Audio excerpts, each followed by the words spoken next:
your Holy Spirit, Lord God. Move upon this place, Lord. Hallelujah, Lord.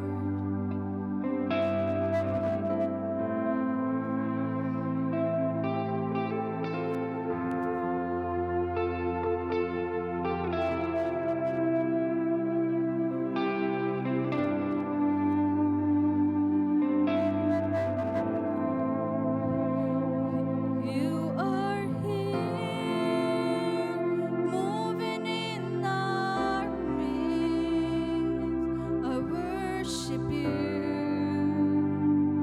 I worship you. You are here, working in this place. I worship you. I worship you. You are here, moving in our midst. I worship you. I worship you. You are here, working in this place. I worship you. I worship you. You are waymaker, miracle worker, promise keeper, light in the darkness. My God, that is who you are. You are waymaker, miracle worker, promise keeper, light in the darkness. My God, that is who you are. You are here, touching every heart. I worship you. I worship you. Healing every heart, Lord. Worship you, Lord God. Worship you. I worship you. You are here, turning lives around. I worship you. I worship you.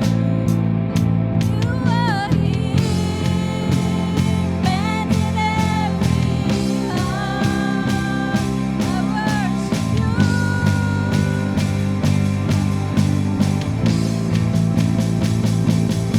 You are miracle worker, promise keeper, light in the darkness. My God, that is who you are. Yes, Lord, you're a maker. Promise keeper, light in the darkness. My God, that is who you are. That is who you are. That is who you are.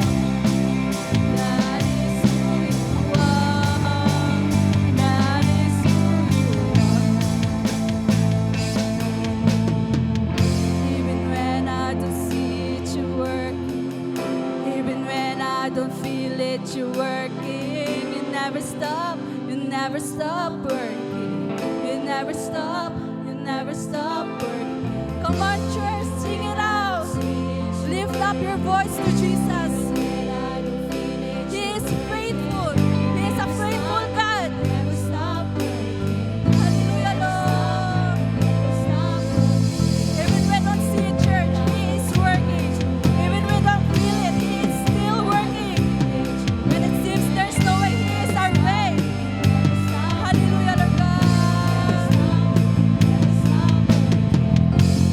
When I don't see it, you're working.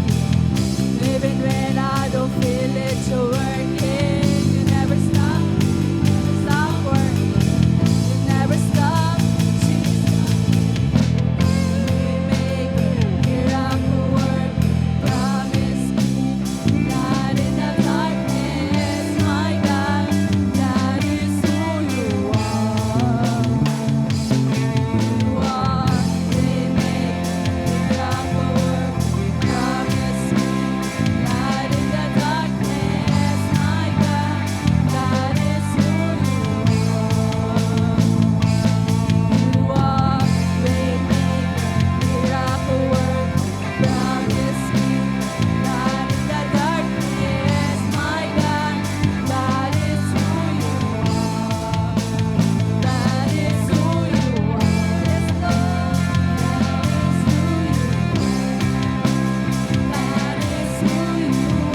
Jesus,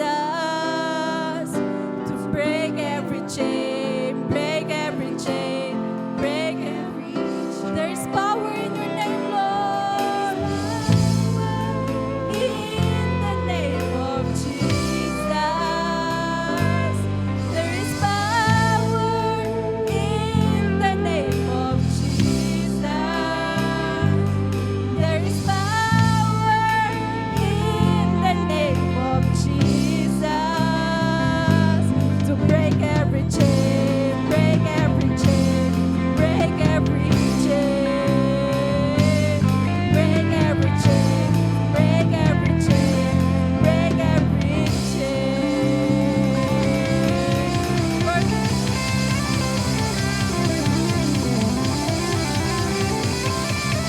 Glorify your name, Lord God.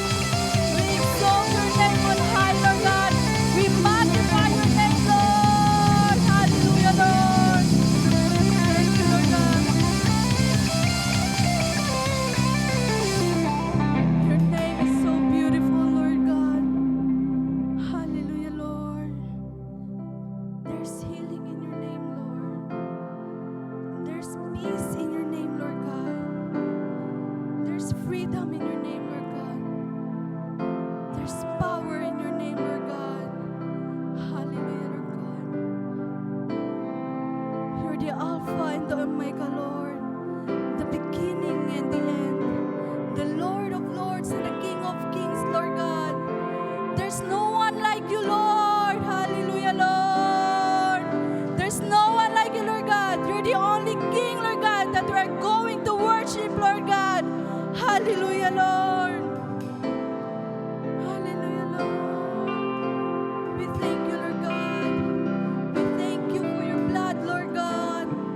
Thank you for the salvation, Lord God. We thank you, Lord. You're so mighty and faithful, Lord God. Holy and righteous, Lord. Hallelujah, Lord. All glory and honor, all praise and worship, Lord God, belongs to you. And all the saints of God will say, Amen and Amen.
God, hallelujah!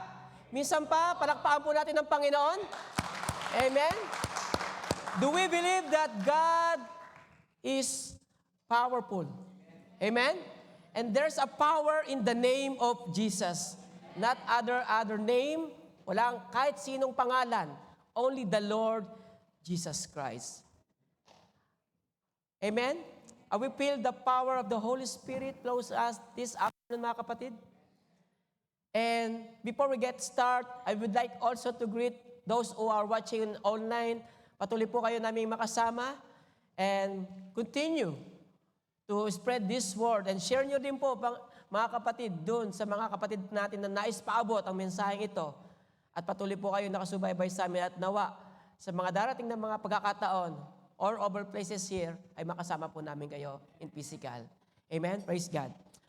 So before we start, mga kapatid, kamusta po kayo, mga kapatid? Amen? Amen po ba? How are you today? Wala, isa pa. 1, 2, 3. How are you today? Good. Mukhang ano pa, naantok pa yata.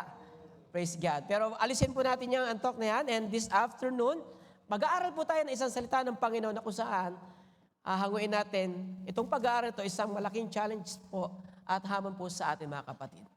And before we get start to our main topic or main lesson this afternoon, mga kapatid, I would like you everyone to with pray. Magmanalangin muna po tayo, mga kapatid. Let us pray. Oh, dear Lord, Heavenly Father, and gracious and loving God, we thank you, Lord God, this afternoon for the privilege, once again, Lord God, to come before you and to hear your word this afternoon.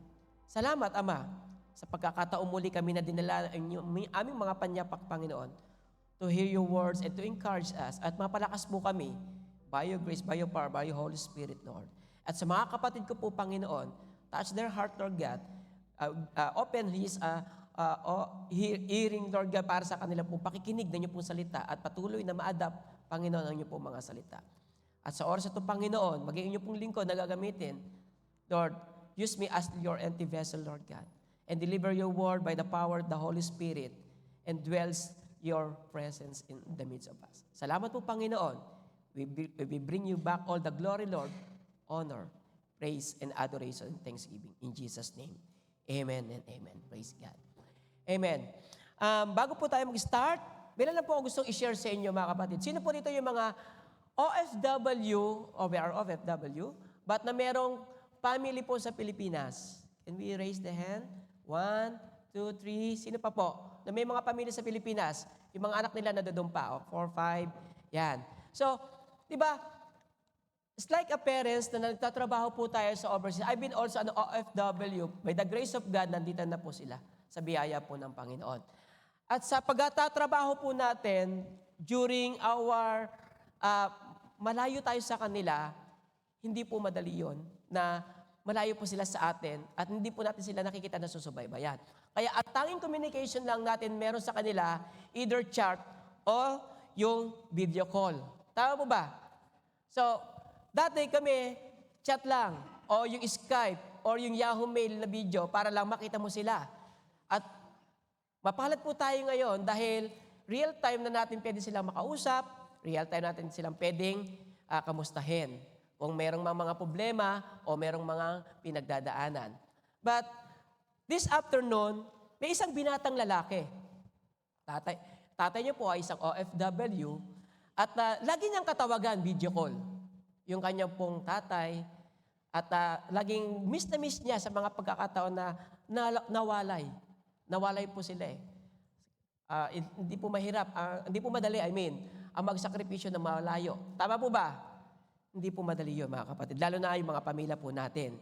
So, habang nagtatrabaho po sa abroad yung tatay, lagi po silang constant communication by video call pag-uwi, minsan pag break time. Dumating po yung pagkakataon na umaga, gabi, nag-video call sila ng tatay. Talagang intense talaga yung kanilang communication. But dumating ang time na hindi nakapag-reply o nakapagtawag yung tatay. Ngayon, itong anak, nangangamba na siya. Sabi niya pong ganon, ba't na kaya umabot ng 2, 3 araw hanggang 1 linggo na hindi niya nakausap yung kanyang pinakamamahal na ama. And then, after that, iniisip niya na baka hindi na siya mahal o baka iniisip niya minsan na wala nang pakialam sa kanya. Marami na siyang iniisip-isip bakit bigla na lang nawala yung kanilang communication. Nangyari po ba yan? Ngayon, nag-message po yung nanay ng bata. Sabi po sa kanya, anak, kaya hindi ka nakaka-reply yung tatay mo sa'yo o kaya hindi siya makapag-video call sa'yo kasi yung cellphone niya nahulog sa tubig. So, yun lang yung cellphone na yun, yung isang tools lang ng kanilang para sa pag-uusap, nahulog at hindi gumagana. Pero tinatry ng tatay na ayusin o ipaayos para bumalik yung komunikasyon sa kanila. Pero hindi ibig sabihin na walang pakialam o hindi na siya mahal. Kasi nag-isip-isip na yung bata Bakit tumagal ng gano'n? Ba't wala? Ba't bigla na lang? Aksidente pala yung cellphone.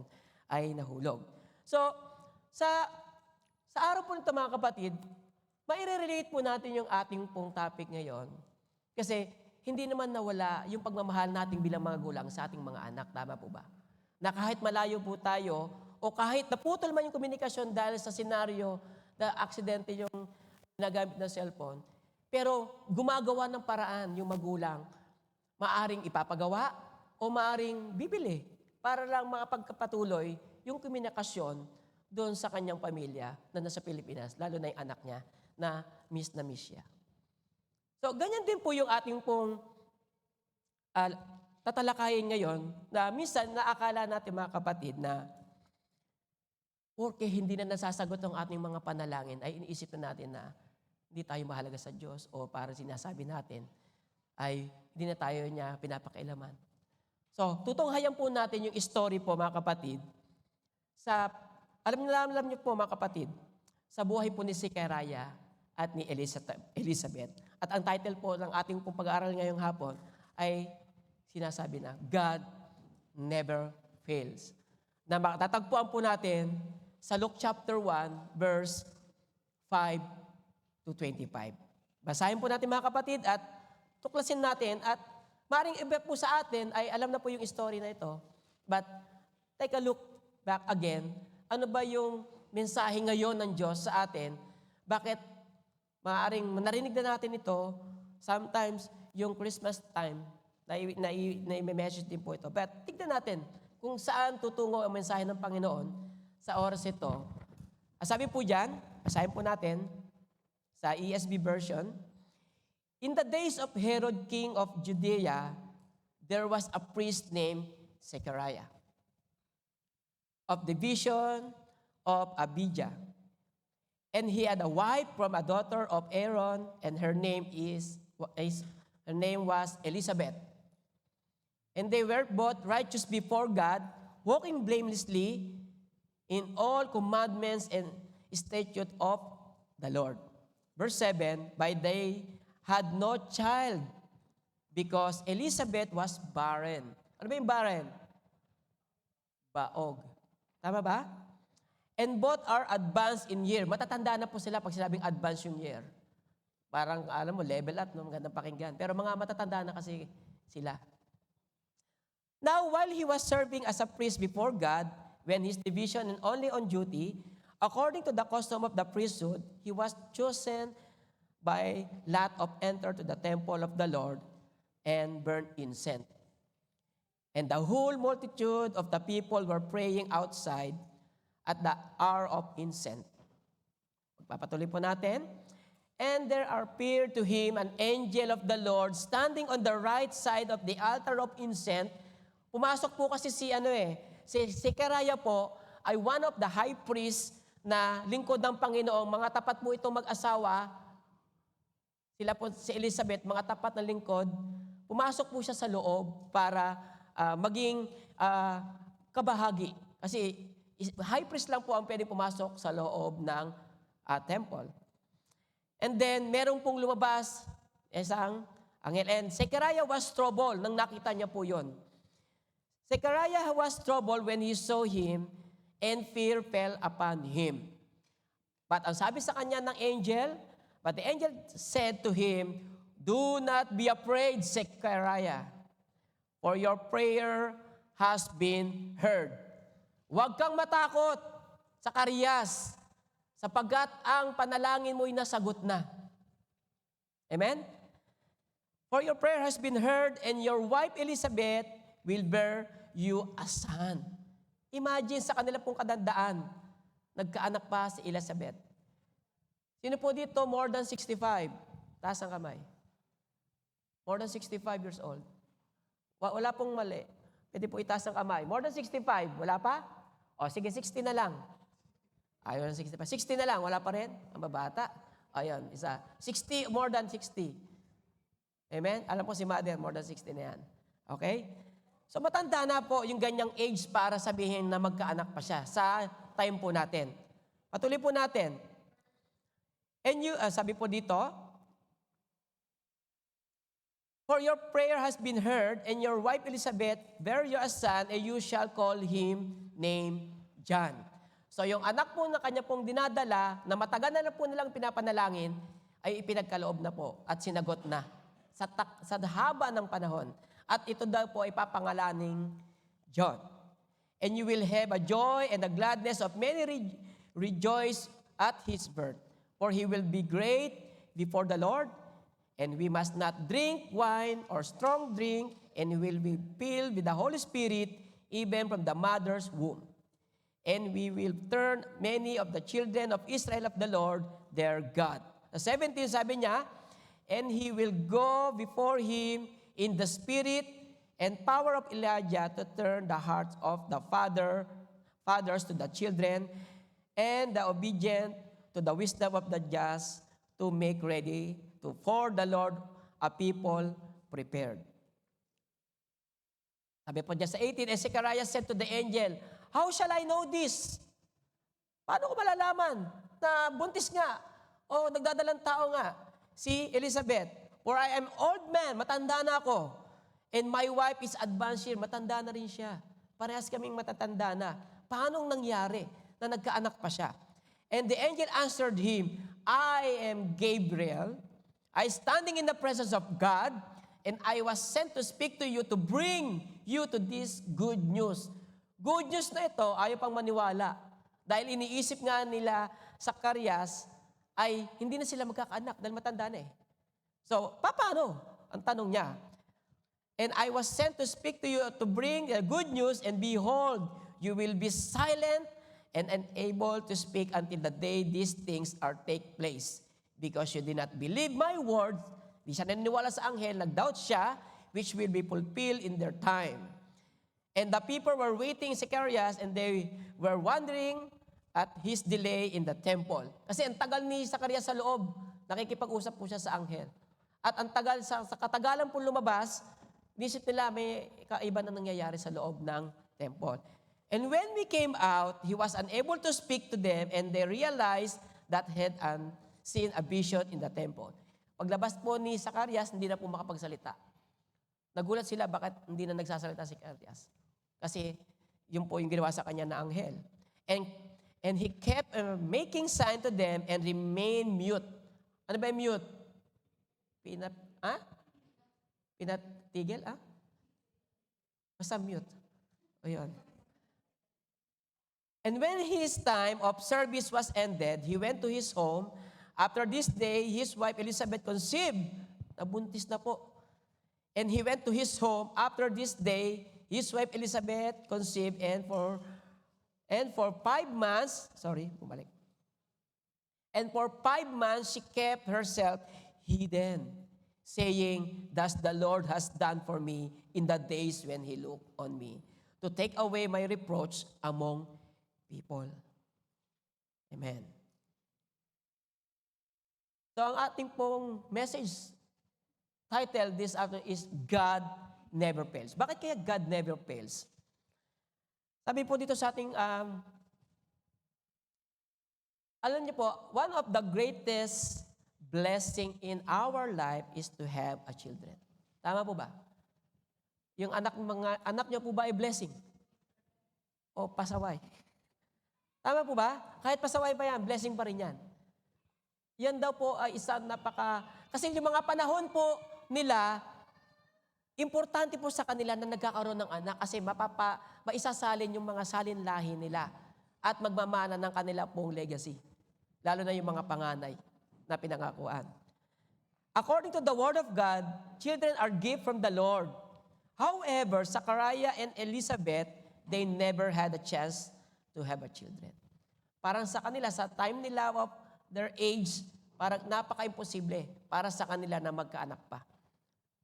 Pero hindi po sila tumigil sa paglilingkod, even hindi po naibigay.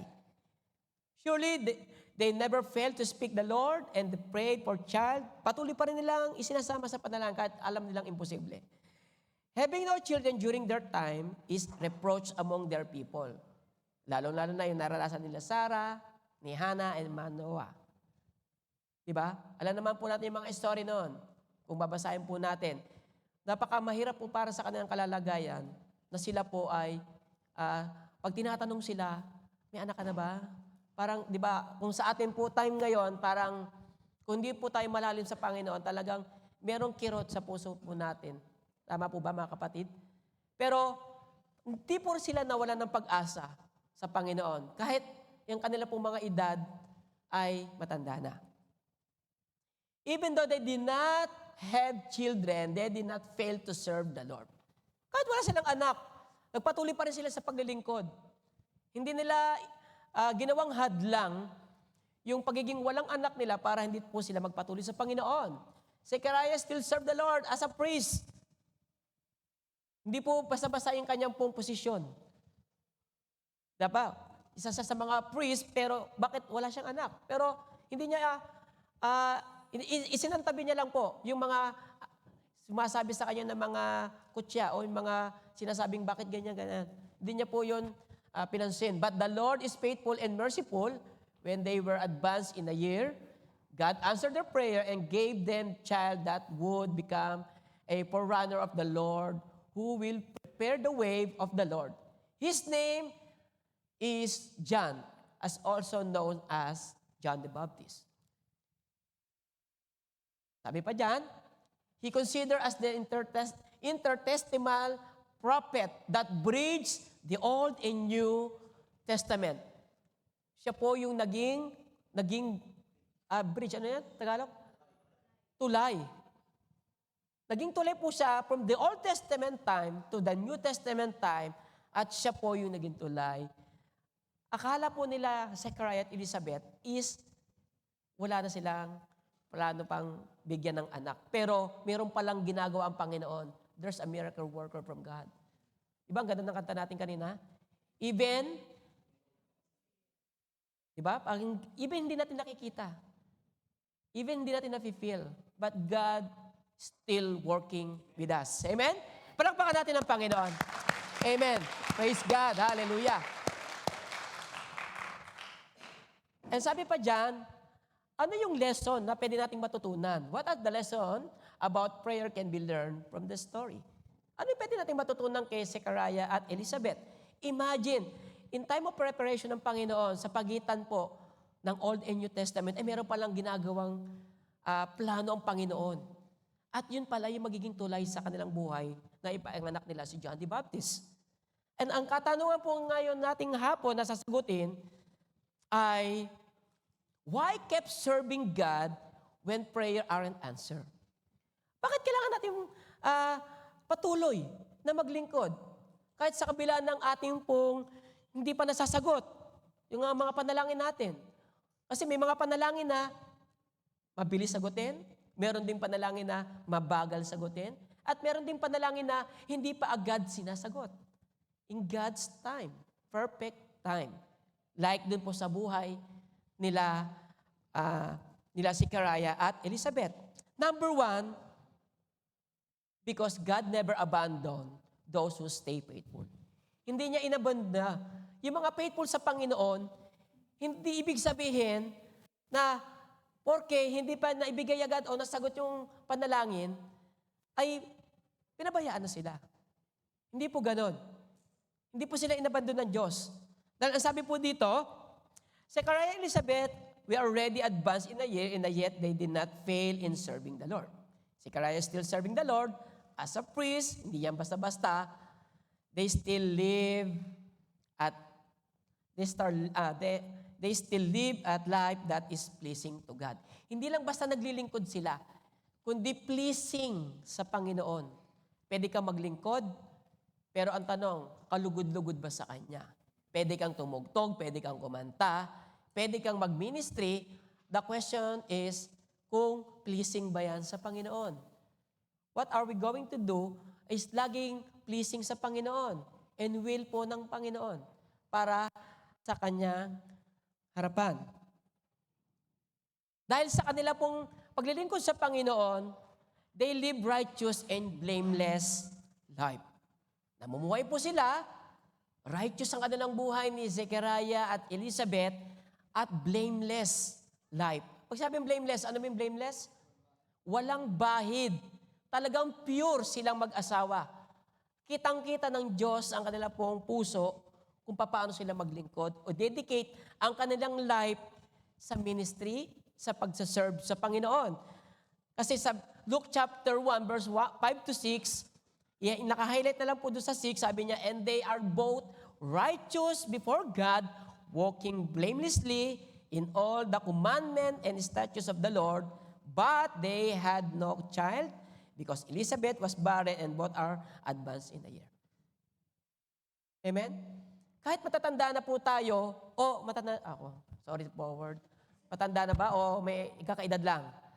Kahit po tayo nagkakaedad lang, mga kapatid, hindi ibig sabihin ay huli na ang lahat.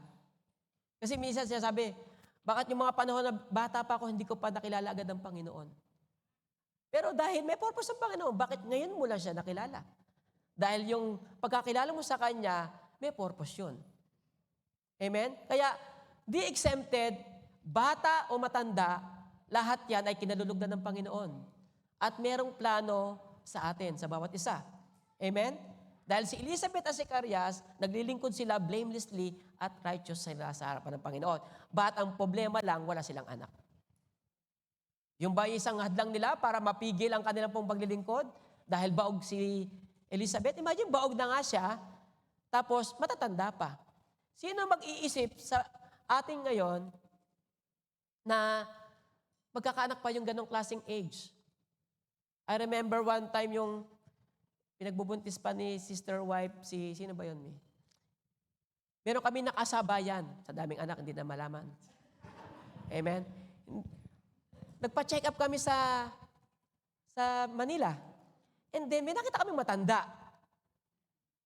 Nagulat kami mag-asawa, yung matanda nyon, almost 65 years old, ay buntis. Sabi ko, wow, pwede pa pala. Pero kung isipin mo, lola na talaga ang itsura niya. Pero kasabayan namin pa-check up, nagpa-ultrasound. Imagine, kung sa panahon ngayon pwede mangyari, bakit sa mga mananampalataya, bakit hindi bibigyan ng Panginoon kung talagang niloob niya na maibigay yan? Amen, di ba? So nagulat kami. Kasi maganda daw yung ng matanda, talagang preserve kaya nakaisa pa. Nagkaroon pa ng anak. Kung tutusin, apo niya na yun eh. Pero anak niya pa rin yun, mga kapatid, no? So walang imposible talaga sa Panginoon, di ba? Kasi sabi dito, serving the Lord comes first in their life dahil pinaglilingkuran, inuuna nila lagi ang Panginoon sa kanila pong buhay. Sa kabila ng kanila pong mga nararanasan o mga batikos o mga kasiraan, hindi po sila nag-fail na maglingkod sa Panginoon. Dahil sabi niya sa verse 8 to 10, now while he is serving the priest before God when his vision on duty, according to the custom of the priesthood, he was chosen by lot of enter to the temple of the Lord and burn incense, and the whole multitude of the people were praying outside at hour of incense. Kahit mahirap yung kanilang pong mga kalalagayan o sitwasyon ni Zechariah at Elizabeth, patuloy po rin po sila nag-serve the Lord. Ikaw kapatid, dumadanas ka ng pagsubok, ibig sabihin ba, pag hindi nasagot ang iyong panalangin, titigil ka na? O aayaw ka na kasi sasabihin mo na, hindi naman sinasagot ng Panginoon yung aking mga panalangin. Baka hindi niya ako naririnig. O baka naman, hindi niya na din ako mahal. Yun ang kaakala mo. Because God is working in a hidden way na hindi natin alam. Basta't nakikita niya yung faithful mong service at righteous ka sa Panginoon, sa Lord, wala pong imposible. Amen? Amen. Praise God. Kalabatin mo yung katabi mo. Baka natutulog na, sabi mo, God is with us. Amen? Amen, ha? Baka mamaya, nasa na yan siya. Sige, patuloy po tayo. Sabi niya sa letter C, they did not allow the reproach people affect their commitment to the Lord. Ito sabi ko kanina. Sa kabila po ng kanilang commitment, sabi niya sa 25, thus the Lord has done with me in the day when He looked on me to take my reproach among people. Ano ba yung reproach? Ano po yung reproach, mga kapatid? Ano po yung reproach? Di ba? Kahit na may naririnig po sila ng mga hindi maganda sa kabila ng kanilang pong sitwasyon, nagpatuloy pa rin po sila na mag-serve sa Lord. Hindi po sila nagpa-distract, hindi po sila nagpa-apekto doon sa commitment nila na kahit feel nila sa kalagitnaan ng karamihan, sa pangunguna po ni Zechariah, akala nila ay siya lang yung walang anak doon, pero hindi po nila yon pinansin. Dahil ang kanila pong puso ay very pure para pagsilbihan ng Panginoon. Kaya tayo minsan nakakaranas po tayo, minsan nanalangin lang tayo one time, pag hindi agad nasagot, parang nagtatampo agad tayo sa Panginoon. Hindi po lahat ng panalangin agad ay may quick na pagsagot. Depende sa needs, lalo na sa sitwasyon po natin. At kung paano po tayo mag-respond sa Panginoon. O mahigi lang tayong humingi ng panalangin, pero hindi rin tayo magawa. Dapat may kaakibat din, katulad po nila, sa kabila ng kanilang sitwasyon, hindi po naging hadlang sa kanila yon. Naglingkod pa rin po sila. Imposible na nga yun eh. Pero sa Diyos nothing is impossible with God. Amen? Amen po ba? So, sa kabila po ng kanila pong mga paglilingkod sa Panginoon, hindi po sila tumigil. Nag-serve pa rin sila faithfully sa Lord. At to apply these things to us, mga kapatid, God will not abandon His people who are faithful to Him. Minsan tayo, hindi tayo pinabayaan ng Panginoon. Iniisip lang natin na hindi tayo mahal ng Diyos o hindi sinasagot ang ating panalangin, pero tayo lang po nag-iisip nun. Kasi God is working. Hindi mo lang alam. Baka meron lang siya mga bagay na inihahanda, piniprepare para sagutin man yung mga panalangin po natin. For Zechariah and Elizabeth, having no children, did not alter their commitment and love to serve the Lord. To them, serving God is the highest calling. Yun ang pinaka number one sa kanila. Kung di man sila magkaanak, priority pa rin nila ang mag-serve sa Panginoon kasi yun ang alam nilang pinakamataas na calling sa kanila. As mag-serve si Zechariah as a high priest. They have complete and entrusted their cares to the Lord in the God-perfect time. God answered their prayer. Amen? Kaya, wag po tayong mabahala mga kapatid kung tayo po ay hindi agad nasasagot yung ating panalangin. Wag po tayong manghina agad. Wag po tayong, porque di na nasagot, di na po tayo pupunta ng prayer meeting. Napaka-importante po ng panalangin, lalo na sa ating pamakrasya. Kasi yan po yung weapon natin to battle yung mga spiritual dito na hindi natin nakikita against us. But if you are still trust the Lord and commit your mga kailangan mo sa Panginoon, sa kabila po ng mga kinakaharap po natin, hindi po niya nakakalimutan yon. Di ba ngayon kay Abraham, taga-taga na nila ni Sarah mag-anak? Ilang years na sila? 100 years na? Matanda na pero binigyan pa? Can you imagine? Hindi lang si Zacarias. May nangyari na in the old times din.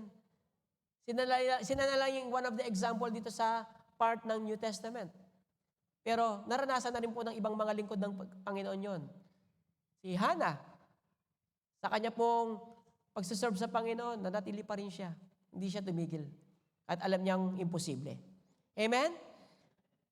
Amen. Praise God. So, why keep serving God when prayer aren't answered? Ano yung una? Because God never abandoned those stay faithful. Pangalawa, because God's timing and plans are always perfect. Ang Diyos, alam niya kung kailan niya ibibigay yung panalangin mo. Alam niya yan kung kailan niya ibibigay. Baka hindi niya pa ibinibigay kasi meron pa siyang ginagawang mas mabuti. Minsan tayo lang po ang nagmamadali. Sa kagustuhan natin agad masagot. Kasi sabi ko nga, depende sa panalangin yan, kung urgent ba yan, or in a process. Pero hindi ibig sabihin na hindi siya sasagot. Sabi po dito, we must keep on serving the Lord even our prayer are not answered because God has His own time and purpose in answering our prayer. Alam niya po yun May purpose siya kung bakit agad hindi natin nakikita o agad yung kasagutan sa mga sinusulat natin diyan sa prayer box. Di ba? Pero meron ding agad na nasasagot. For Praise God, masigasig. Pag nasagot na, wala na. Nasaan na siya? Hindi na dumadalo. Wala na siya sa prayer meeting. Wala na din siya sa service kasi nakuha niya na yung gusto niya. Minsan kasi, depende sa motibo ng puso mo, yung hinihingi mo sa Panginoon eh. Hindi niya basta-basta ibibigay kung alam niya makapapahamak ka. Kaya dinidelay niya minsan. Hindi ibig sabihin yung prayer mo na hindi sinagot ay na-deny na. It's only delay. Amen? Even He does not answer or give what we need, let us continue to trust Him because His thoughts are not our thought and His way are different from our way. Iba yung paraan ng Diyos sa paraan natin eh. Tayo, ang paraan natin, minamadali natin lagi, rush. Gusto natin, sagot agad. Pero ang Panginoon, iba yung paraan niya. Ibibigay niyo yung tama in God's perfect timing. Kaya pag may nagtatanong sa akin, ang sagot ko lagi, in God's perfect time. Hindi ko pwedeng sabihin na kasi hindi ko alam kung ano pwedeng mangyari in the future. So ang tanong is, what does God answer our prayer? Una, when we do not expect it. Minsan nasasagot yung panalangin natin doon sa hindi natin inaasahan na pagkakataon. Naranasan nyo ba mga kapatid na walang-wala na tayo, pero mayroong gagamitin ng Panginoon na manggagawa, nakakatok sa pinto nyo, may daladalang pagkain, bigas, pero nananalangin ka lang, nagtitiwala ka lang sa Panginoon? Naranasan nyo na ba yung mga kapatid? Kung paano kumilos ang Panginoon? Doon sa mga hindi mo inaasahan may pupunta sa'yo? Diba? O may mag-aabot sa'yo? Brad, pinabibigyan ng Panginoon. Para sa inyo yan. And we are so grateful sa Kanya pong mga paggawa. Kasi, niisip natin, sa panahon na talagang, alam na natin yung, kilala niyo si Judith. Si Aling Judith. Lalo pag yung Judith ay palapit na struggle na tayo. Judith ba? Hindi na mag-gets. Judith. Minsan pag dumarating na ang Judith, na-struggle na tayo kasi ayan na yung bayaran. Paano ba to? Pero wala naman tayong ginagawa. Hindi rin tayo nagtitiwala. So, kailangan gumawa rin tayo sa Panginoon. Ipakita natin yung pagtitiwala natin kasi God do something unexpected. Doon lang siya kikilos. Kasi sabi diyan sa 11 to 13, yung highlight natin sa 13 na lang po, but angel said to him, do not be afraid, Zachariah, for your prayer has been heard. Sinagot na po yung panalangin nila. Huwag kang matakot dahil yung panalangin mo ay sinagot na, and your wife Elizabeth will bear in your son, and you shall call his name John. So nagulat si tagal ng panahon yun na, ilang years na yun. Matanda na kami. Bago yung asawa ko. Tapos sasabihin ng angel sa akin, nabuntis si Elizabeth. Wala nang gano'n ngayon, mga kapatid, na sasabihin, may nabuntis bigla dyan, nabuntis siya ng Holy Spirit. Iba yun, Iba yun.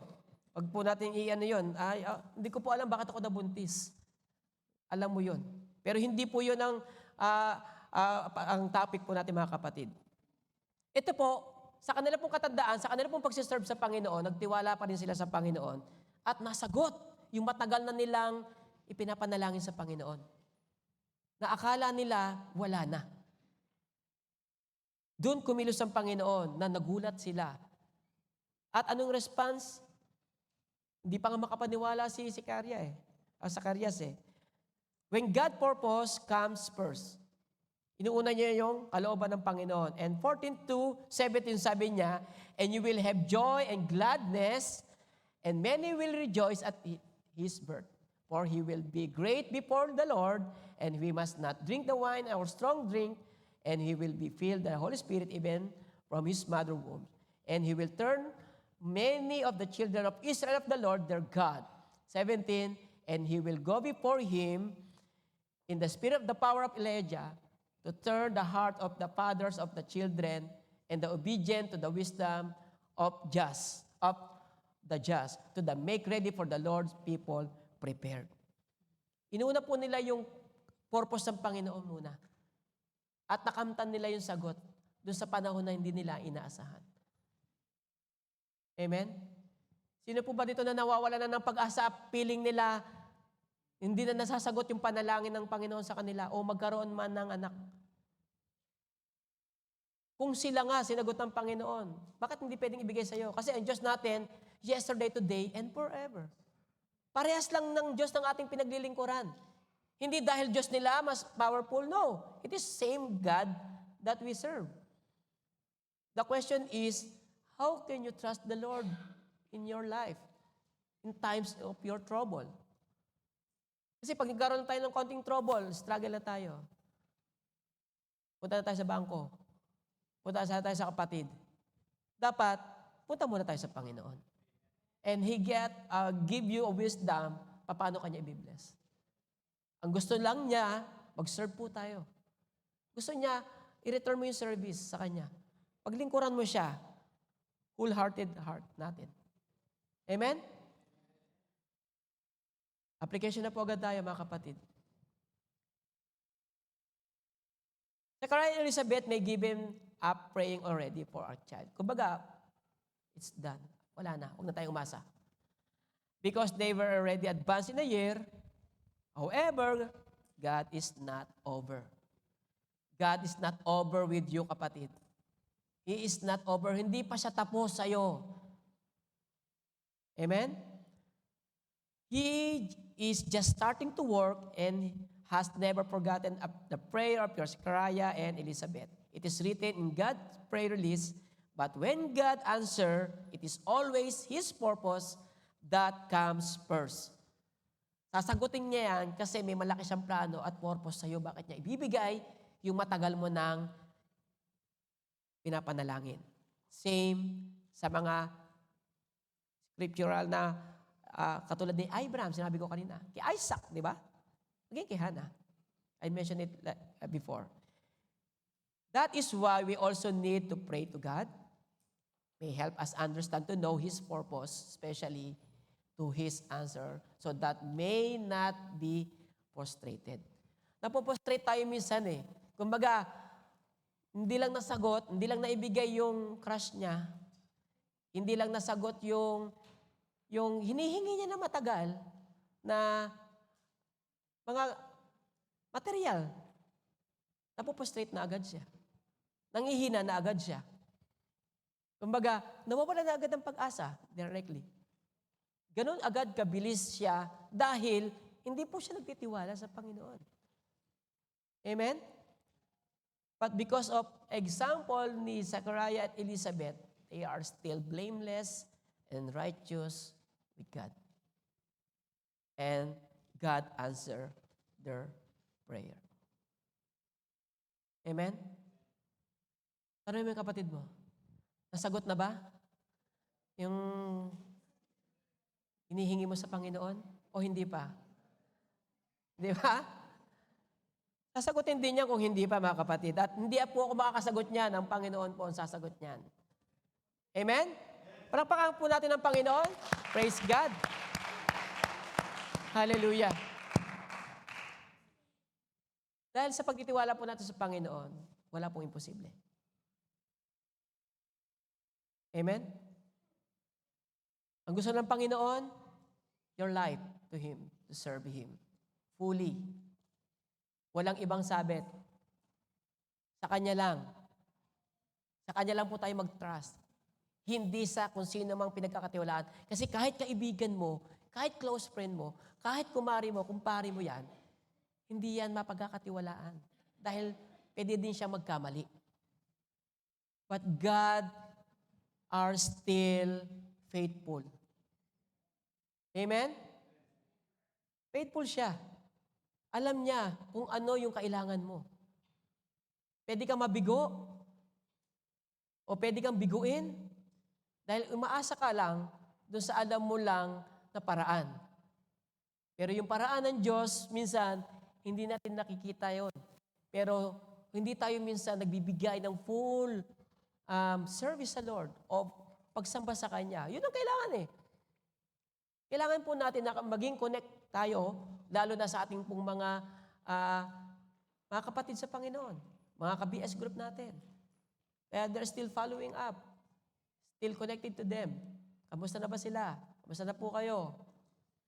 Mahalaga po yun, na each every one of us ay nagpapalakasan at nagkakamustahan po tayo dahil we are one body of Christ. Kasi sakit ng isa, sakit ng kalingkingan. Kung masakit ang ipin, apektado lahat. Buong katawan. Ipin lang yon, maliit lang yon. Kaya ganun po ka-intact yung body. Kaya iisa lang po tayo, pag may problema isa, help them, pray them. Tingnan natin kung ano pwedeng gawin ng Panginoon. Kung meron siya dinudulog sa panalangin, iyak mo sa Panginoon. Samahan natin sa panalangin. In God's time, perfect time, sasagutin niya po yan. Amen ba? Amen. So, patuloy po tayo. Why keep serving God when prayer aren't answered? Ano yung una kanina? Because God never abandoned those who are stay faithful. Pangalawa, because God's timing and plans are always perfect. Amen? At pangatlo po, because God answered prayer in His own way. Sinasagot ng Panginoon yung mga panalangin natin sa paraan niya. Alam niyang makabubuti. Humihingi ka ng sasakyan, wala kang lisensya. Diba? May hiningi ka sa Panginoon, pero hindi ka pa pala prepared sa isang bagay. Pag gusto ng Panginoon, bago niya ibigay yung isang bagay na matagal mo nang hiningi, prepared tayo. Amen? Marunong tayong magmaneho, marunong po tayong mag-budget, kung may hiningi tayo sa Panginoon, dapat prepared tayo. Kasi baka ma-frustrate tayo pag nandyan na yan, anong gagawin natin? Ano ba yan? Sisigaw na lang tayo. Para ka nang sasabog dahil hindi mo na alam. Kaya hindi niya agad basta binibigay eh. Kasi alam niya na hindi mo pa kayang i-handle yung mga blessing na bibigay niya. Baka mamaya pag binigyan, bumuhos siya, hindi mo na alam saan mo sasaluhin. So napaka-importante na we are all prepared sa ating pong pagtanggap ng blessing na hinihingi natin sa Panginoon. Baka kaya hindi pa niya binibigay kasi meron siyang mas magandang ibibigay sa iyo. Naniniwala ba kayo doon? Amen? Palakpakan po natin ng Panginoon. Praise God. So sinasagot po ng Panginoon sa paraan niya. Sabi po dyan sa verse 18, and Zacharias said to the angel, how shall I know this? Paano ko malalaman to? Tinatanong niya ang anghel. For I am an old man and my wife is advanced in a year. And the angel answered him, I am Gabriel.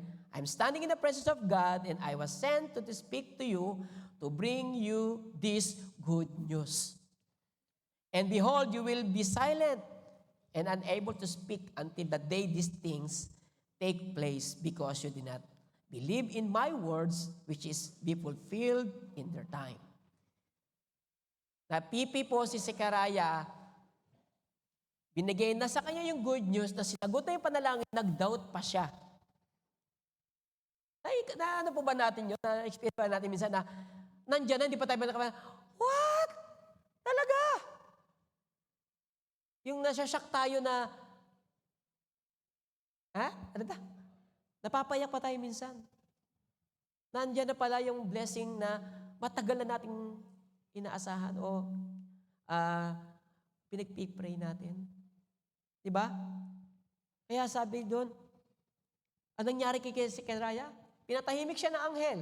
At magsasalita lang siya sa panahon nang siya ay manganganak na, lalabas na si John.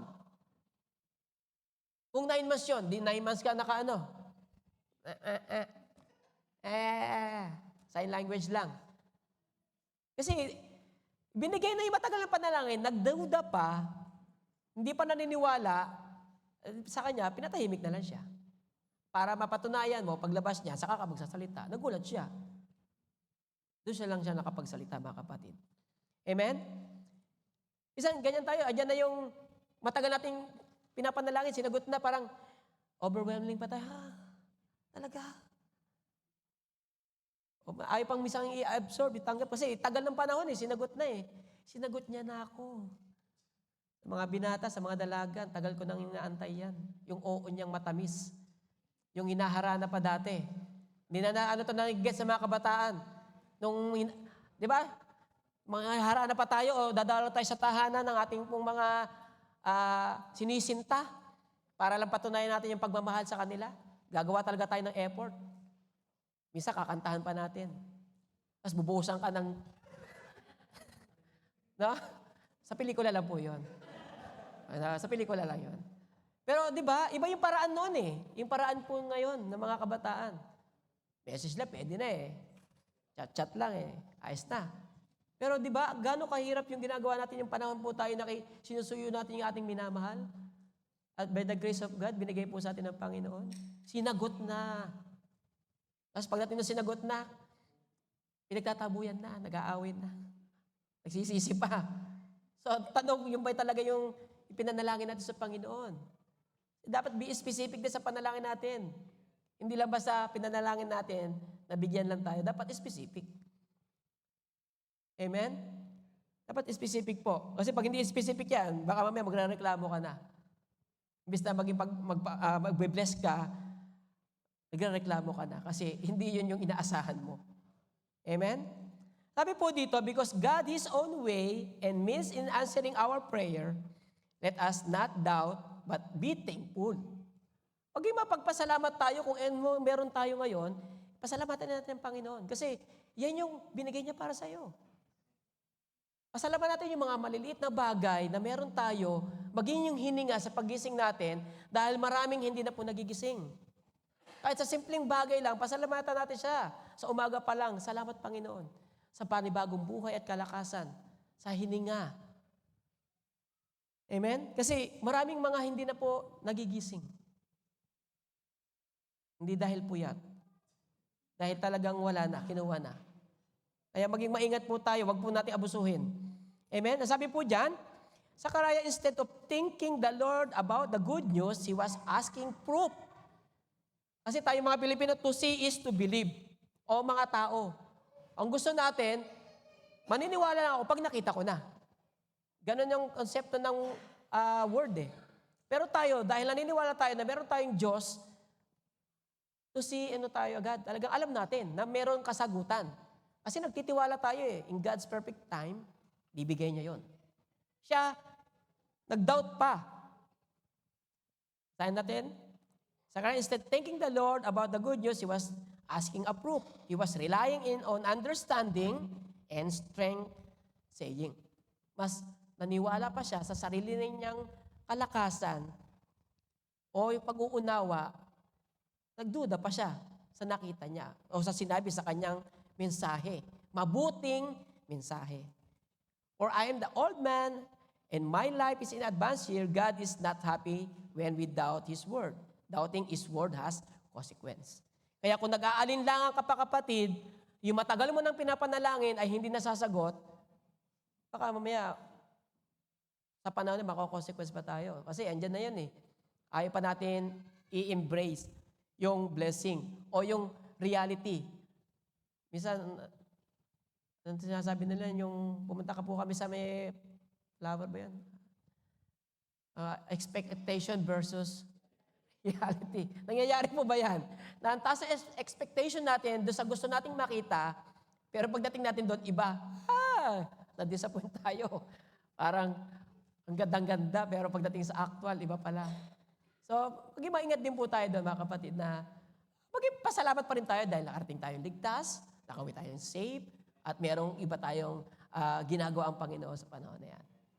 Kaya sa timing na yan, abangan ulit natin. Na ano sila agad doon. So, ibig sabihin lang, huwag po mag-alinlangan. Pag binigay mo, matagal mo na panalangin, huwag ka na mag-alinlangan. Stay ka doon. Kasi matagal po na hinihingi eh. Yung pagpunta po natin dito sa New Zealand, plano po ng Diyos yan. Naniniwala ba kayo? Kasi hindi naman tayo magkakakilala sa Pilipinas. Pagdating natin dito, by the grace of God, magkakasama po tayo. Naging magkakakilala po tayo dito. O magiging magkakababayan pa pala tayo sa isang lugar. Dito lang natin nalalaman. Praise God, kasi meron siyang ultimate plans for our family. Na bakit tayo dinala po ng Diyos dito. Kaya, be thankful for what we have. Maging magpagpasalamat tayo. Hindi lang tayo naging magpagpasalamat minsan kasi pag napoprostrate na tayo doon sa mga bagay na inaasahan natin. Kumbaga, wala na.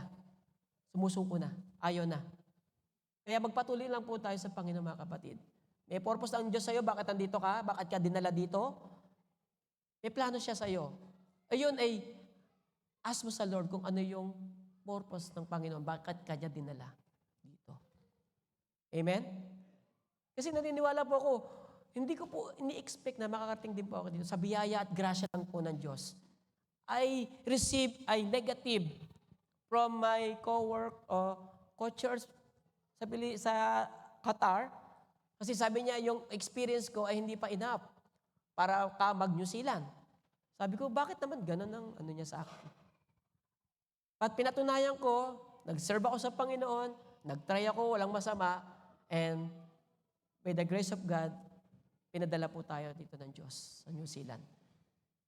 At hindi po nila na-expect nandito ako. Nagulat po sila. At panay-message po nila, may hiring ba dyan? May hiring. So yun po, kung paano kumilos ang Panginoon sa atin, minsan hindi natin na-expect. Minsan mahirap. Pag naranasan natin mahirap, ibig sabihin, hindi pa yan ang kalooban ng Diyos. Yung lahat na ng lakas mo, ibibigay mo. Ibig sabihin, hindi pa yan ang para ibibigay ng Diyos sa'yo. Kasi nahihirapan ka na. Gusto ng Diyos, smooth. Smooth yung process, documents, everything. Kasi kalooban niya yon. Malalaman mo, pag hindi niya kalooban nahihirapan ka na, napapagod ka na, nai-stress ka na. Pero pag kalooban ng Panginoon yan, smooth ang process. Basta ang gusto lang po ng Panginoon, magtiwala tayo sa Kanya. Amen? Amen. Praise God. So, sabi po dito, we must trust God, the power, for nothing is impossible to Him. Kasi sabi niya dyan, sa verse 37, for nothing will be impossible with God. Walang imposible sa Panginoon. Imposible sa atin, pero sa Kanya, posible lahat. Amen? Palakpakan natin ang Panginoon. Praise God. Kasi, napapagod tayo, yes. Pero sa Kanya, sa kabila ng kapangyarihan niya, hindi po niya tayo bibiguin. Magtitiwala lang tayo. Yun lang ang gusto niya Magtiwala ka, manampalataya ka, sambahin mo ako. At yung mga nais mo, ako magpupuno. Diba? Ang sabi niya sa Matthew 6:33, seek ye first the kingdom of God and His righteousness. Yeah? Lahat yan, idaragdag na sa atin. Unahin mo siya. Kagaya ng ginawa ni Zechariah at ni Elizabeth. Nagtiwala lang sila, nag-serve sila faithfully, blameless, righteous sa Panginoon. And God answer in God's timing na magkaanak sila. At yung anak nila hindi basta-basta. Si John the Baptist. At binautismuhan niya ang ating Panginoong Hesus. Na dapat, sabi niya, ako dapat ang binabautismuhan mo. Bakit? Kailangan mangyari, maganap ito. Siya yung naging tulay para kumunik. Diba si Mary? They did not expect na magkakaroon siya ng baby.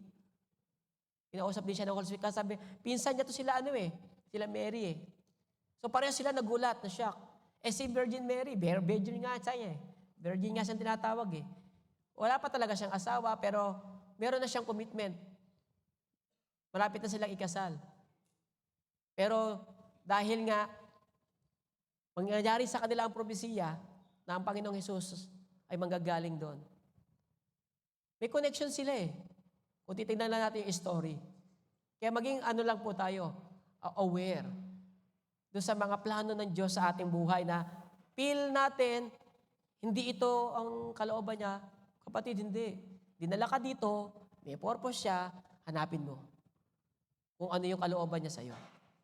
Kasi pag tayo na nasusunod sa sarili natin, nahihirapan tayong hanapin kung ano ba talagang purpose niya. Dahil ang gusto lang natin, yung plano natin na makapagpatayo ng bahay sa Pilipinas, na makapag-put up ng business, yun lang yung personal natin na hangarin Pero hindi natin alam kung bakit ka dinala dito, yun yung malaking blessing at purpose sa buhay mo. Makikilala mo siya, paglilingkuran mo siya. Higit pa yun sa kayamanan ng nais mo. Amen? Sabi pa dyan, let us praise the Lord and be thankful, di ba? Sabi ko na ito kanina, magpagpasalamat tayo. And Luke chapter 1, verse 67 to 75, and his father Zechariah was filled with the Holy Spirit and prophesied, saying, Blessed be the Lord of God of Israel, For he has visited and redeemed his people and has raised up on a horn of salvation for us in the house of his servant David, as he spoke by the mouth of his holy prophets from of the old, and that you should be saved from your enemies and from the hands of all who hate us. Sa 72, to show the mercy promised to our fathers and to remember his holy covenant, the oath that he swore to our father Abraham to grant us that we, being delivered from the hands of our enemies, might serve him without fear, in holiness and righteousness before him all our days. So be thankful. Be thankful kung ano yung meron ka ngayon. Pagpasalamat mo sa Panginoon yan. Dahil sila, yung panahon nila, naging mapagpasalamat sila. Natagumpay po sila sa kanila pong mga hamon, sa kanila pong mga buhay. Nagtiwala lang sila, sumamba lang sila, naging mapagpasalamat sila. Kaya kung mayroon ka pang panalangin, kapatid, hanggang ngayon, na sa tingin mo, hindi pa sinasagot, in God's perfect time, God's answer your prayer. Amen? Amen. Praise God. Ang sabi pa dito, kung re-reviewin na po natin, yung ating pong napag-aralan ngayon pong hapon, mga kapatid, why keep serving God when prayer aren't answered? Ano po yung una? Nandito na po tayo sa pagtatapos, mga kapatid, at bago po tayo magtapos, maiksi lang po yung ating mensahe. Ang pinapabot lang ng Panginoon sa atin ay maging mapagtiwala po tayo. Number 1, because God never abandoned those who stay faithful. Kailangan ng Diyos na maging faithful tayo. Kung mayroong tayo mga panalangin na hindi pa nasasagot, be faithful. Mag-serve ka sa Panginoon, magpagamit ka. Hanapin mo yung sarili mo sa church kung saan ka lalago. Kasi ang gusto ng Panginoon, we are body, one, na nagko-connect tayo at nagsaserve tayo. Pangalawa, because God's timing and plans are always perfect. Sasagutin niya yung panalangin natin in perfect time. At pangatlo, because God answered prayer His own way. Sa paraan niya, sa kagustuhan niya, kung kailan natin makakamtan yung kasagutan. At sa ating pong pagtatapos, mga kapatid, ngayong hapon, sabi po dito, let us keep on trusting and serving the Lord, even in our prayers are not answered. Maglingkod pa rin tayo, mag-serve pa rin tayo. If we have to wait, let us wait because God never fails. Hindi po nagkukulang. Hindi po tayo bibiguin. Remember, God will not abandon His people who are faithful to Him. Hindi niya ni minsan aabanduhin o pababayaan tayo. He will not forget those who call upon His day and night. God has His own timing and purpose. God has His own way and means. Remember, when we answered our prayer, God always have a purpose. Pag sinagot niya yan, may purpose siya. Kaya, yung pagiging residente po natin yon, may purpose ng Panginoon. Sinagot niya yon. Matagal na panalangin na po yun at sinagot na. Ang gusto lang niya, mag-serve ka. Amen? Remember, the answer of our prayer always have a purpose. That is why we do not only pray for our concern, yung mga gusto lang natin, but we also pray to help us understand His purpose in answering our prayer. And remember po natin, God never fails. Amen? So bago po ako magtapos, mga kapatid, meron po akong isang ikukwento. Okay na ba? Amen. Merong isang anak na babae, nilinis ng kwarto ng yumao niyang nanay. At doon sa paglilinis niya ng kwarto, meron siyang nakitang isang sobre na nakaipit doon sa Bible ng nanay niya. At doon sa Bible, sa loob ng sobre na yon, na nakasulat doon, yung mga prayer list niya, mga pinapanalangin niya, nung mga panahon na nabubuhay pa siya. At nung binuksan ng anak niya, yung sobre na yon,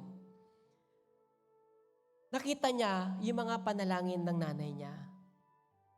Lahat ng yung hiniling niya ay nasagot.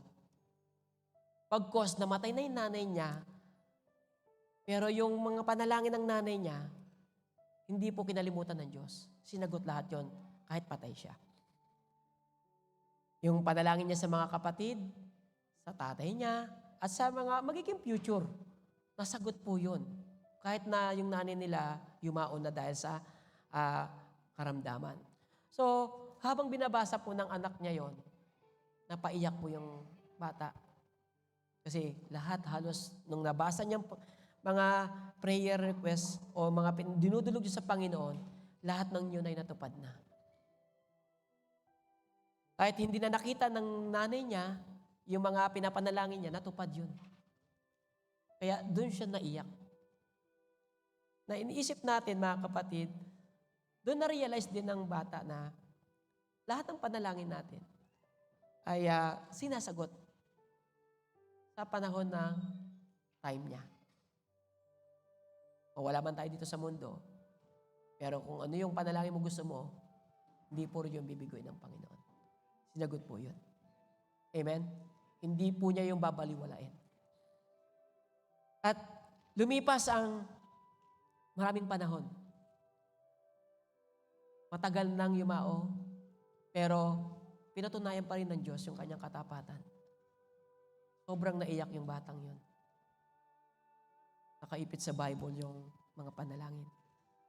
Naalala ko yung mga prayer request namin, sinusulat namin ng mga residente, na makasama sila dito. Kung ititik mo isa-isa lahat ng mga prayer item mo, na sinagot na, napakasarap na ang Diyos ay kumikilos in His mysterious way.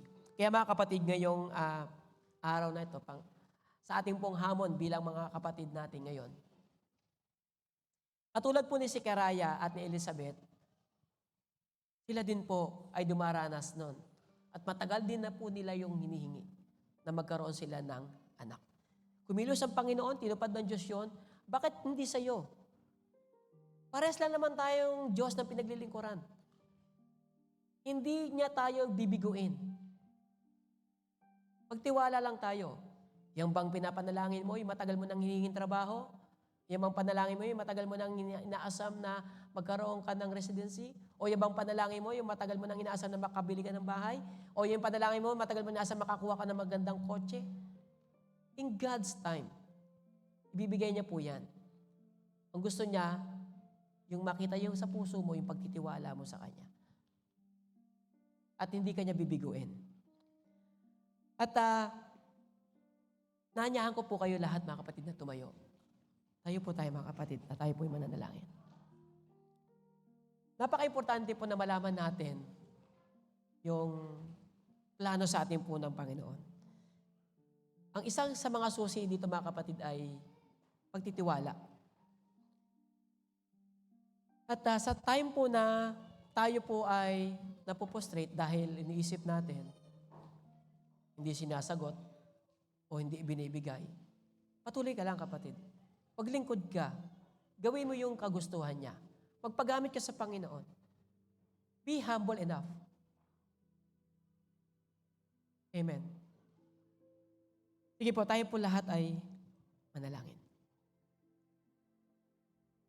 O dakilang Diyos amang banal na makapangyarihan sa lahat. Nagpupuri kami, Ama.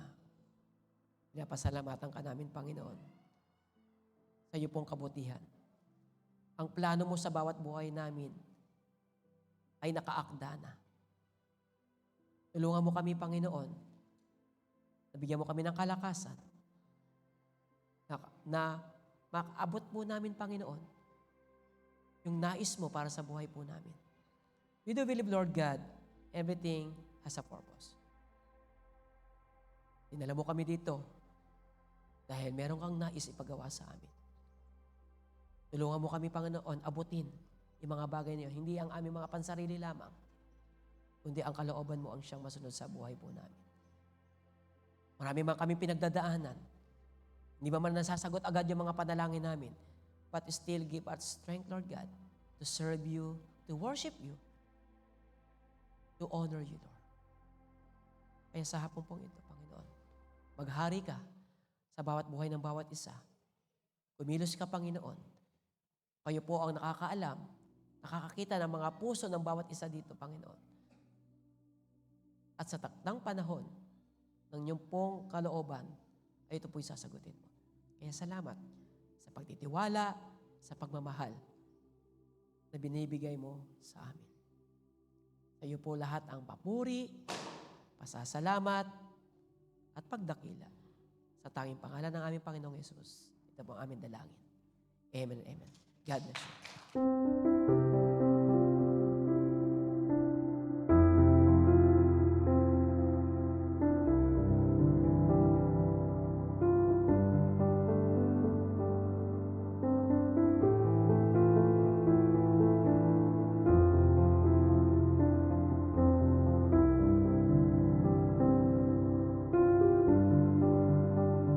Wonderful message. Are we strengthened, brothers and sisters, in the words that we have heard today? Again, are we strengthened? Are we blessed, mga kapatid? Praise the Lord. So truly, brothers and sisters, that God never fails to bless us in a way that we do not expect. No, mga kapatid? So, kung tayo po pinagpapala ng Panginoon, mga kapatid, gusto niya na ibalik natin sa Kanya yung mga pagpapalang yun sapagkat He deserves it. No? So all that we have is from God. We acknowledge that it's from Him, our strength, our life, our very breath that comes from the Lord. Dapat po nating ibalik sa Kanya, mga kapatid. No? At kabilang na po doon yung ating pananalapi, mga kapatid. Pag pinag-uusapan po ang money, ang pananalapi, maraming iglesia, maraming denomination ng controversy about sa pananalapi, mga kapatid. Sapagkat sa tingin ng maraming tao na ang church the church is just collecting money from the people. But it's not, brothers and sisters. And I'm here to testify the goodness of our Lord Jesus Christ in my life through my tithes and offering. And growing up as a Christian, mga kapatid, hindi ko po naunawaan ng about tithes and offering. Alam ko lang, naguhulog sila ng pera sa box ng kapoy bata. Ano ba yun? Para saan ba yun? No? But when I came to realize, when I grew up, mga kapatid, understanding the Word of God, He makes me realize that two things. Tithes is different from offering. Tithes is the 10% return to God of your blessing. Offering is just the additions from your tithes and offering. And that po malinaw po sa atin yun, mga kapatid. No? If we give our tithe, it should be 10% of our income. And some of us are struggling with that. It's fine. No? Sinasabi po nila, the amount doesn't matter. But I would say, it does matter with tithes, but not with offering, mga kapatid.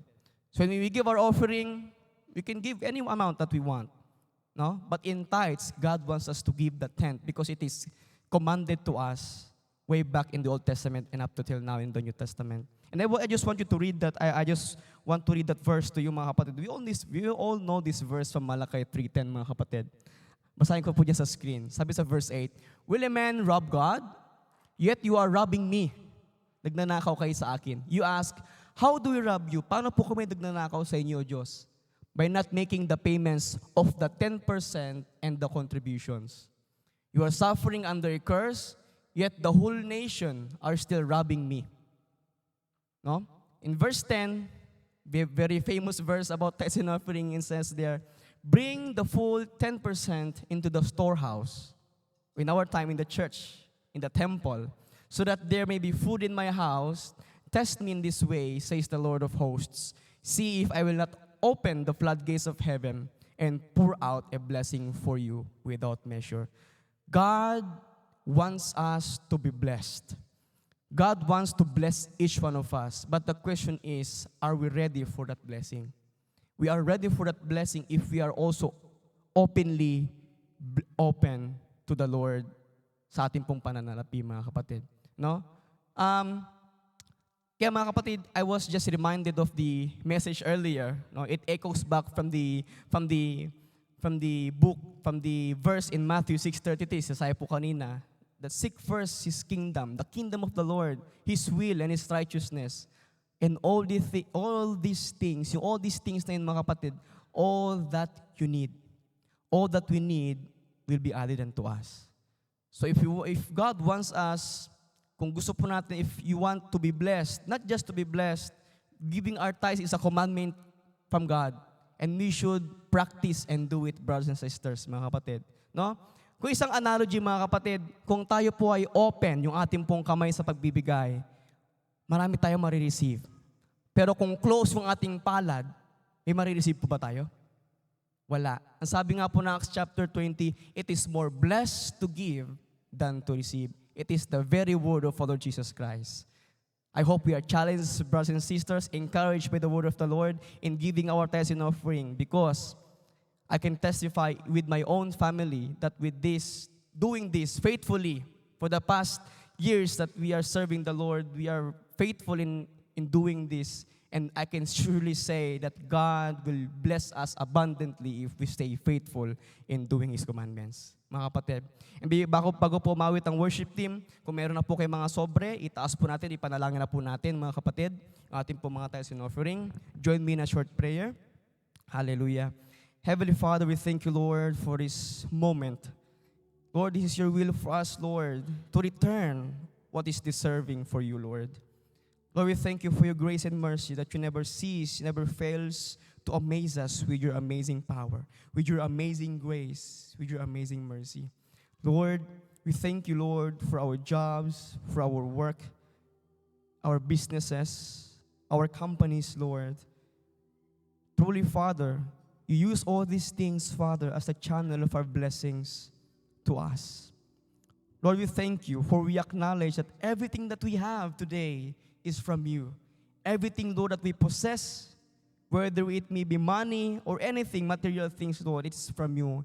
And it's deserving, Father. You deserve for us to return it, Father God. And Lord, may we have this heart of generosity to give back what you deserve, Lord God. And may you assess, may you examine our hearts in giving, that we may give with a generous heart, that we may give faithfully unto you. Bless our jobs, bless our works, Father God. Bless the works of our hands, so that we can also extend our blessings to other people. Bless the one who's going to handle these financial needs, and may you be glorified with it. We thank you, we praise you. In Jesus' name we pray. Amen. And before I forget, mga kapatid, there's two ways to give. As we all know, there is, meron po tayong online banking. The church account or the church bank number is there po sa screen. You can take a photo if you want. And just put TO or contribution as a reference. And meron din po tayong cash. Meron envelope, mga kapatid, if we choose to give in cash, meron po tayong envelope sa likod. And while the worship team is singing, offering a song to the Lord, we can also give, mga kapatid. God bless you all po.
Amen. Tayo po ay dadako sa ating announcement for next week. Sunday worship service worship service commence at 12:45 p.m. Workers on November 30, 2025. Opening prayer, Bro Johnny. Welcome song, Sis Jaira. Present worship is Sis Nicole. Preacher message, Bro Luke. Exhorter about giving is Sis Charlie. Announcement is ads. And Children Ministry, November 30, 2025. Beginners, Sis Naomi. Primary is Sis Jen. So, prayer meeting po is every Wednesday at 7:30 p.m. to 9 p.m. sa 14 Owen Terrace, Upper Carson. So, I would encourage everyone na pumunta po tayo at manalangin sa ating mga prayer requests sa ating mga buhay. So, pumunta po tayo para idulog ito sa Panginoon. So, meron po tayo diyang prayer request box na pwede po kayo magsulat ng prayer nyo para idudulog lang po sa Panginoon. Prayer meeting November 26, 2025. Opening prayer is Bro James. Exhorter Pastor Jeremy. Backup is Bro Luke. And closing prayer is Bro Gerald. So, Youth and Young Teens Bible Study is every Friday at 7:30 p.m. So, we have online Bible study for youth. Kasi wala po tayong physical Bible study, but meron po tayong online Bible study for youth next week. And for young adults Bible study is, I think, sa next year na po to. Yep. So, special announcement, Pastor.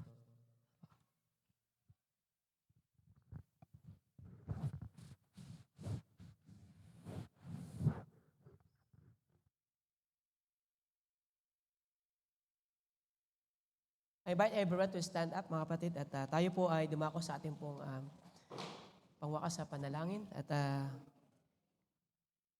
salamat sa Diyos sa bawat buhay ng bawat isa. At let us put ourselves in the presence of the Lord sa tanghaling ito and feel the Holy Spirit. Hallelujah.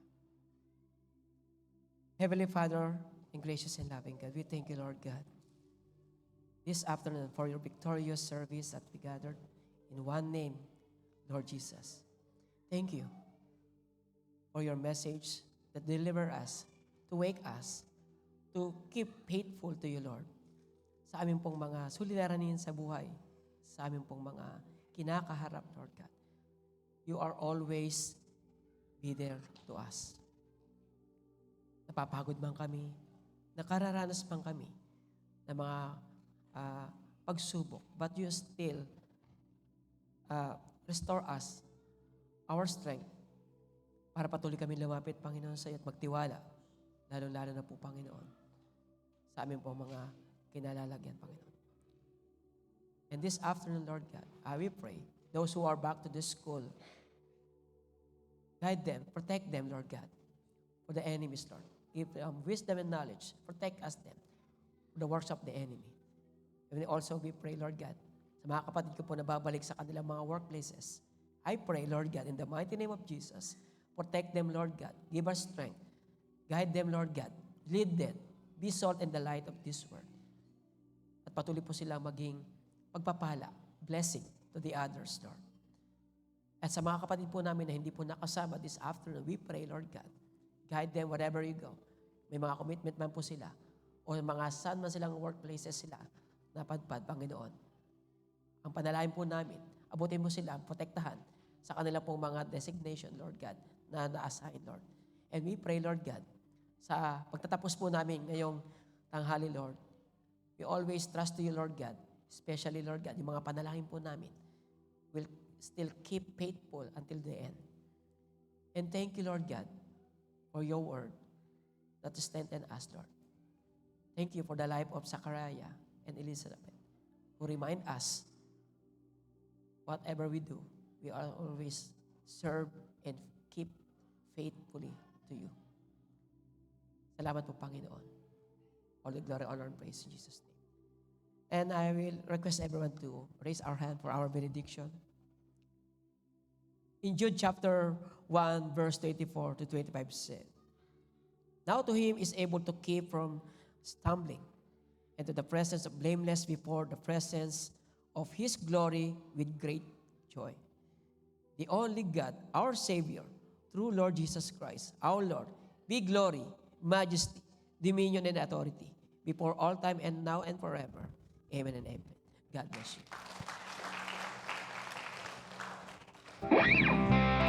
Are we all victorious, church? May natutunan ba tayo ngayong hapon? Ay, ba't kanina? Wala ata. May natutunan po ba tayo kanina sa preaching? Amen. So, huwag po tayong mag-alala. God is always working. Amen. So, He's the same God from the beginning until the end. Amen. So, we all...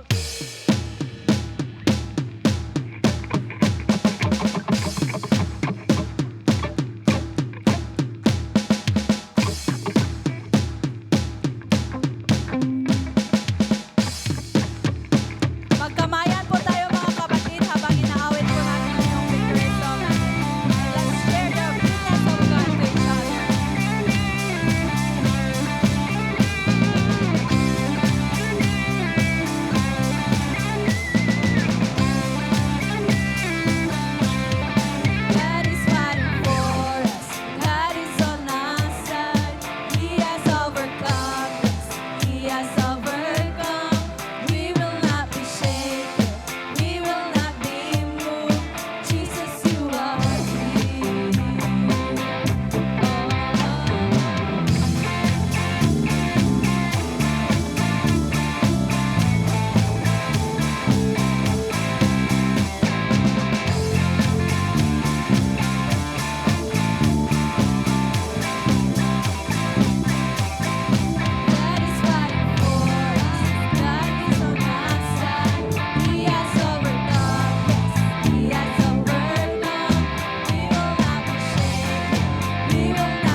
wanna dance like David. I want a faith like Paul. I wanna sing like Silas, tearing down the prison walls. I wanna face that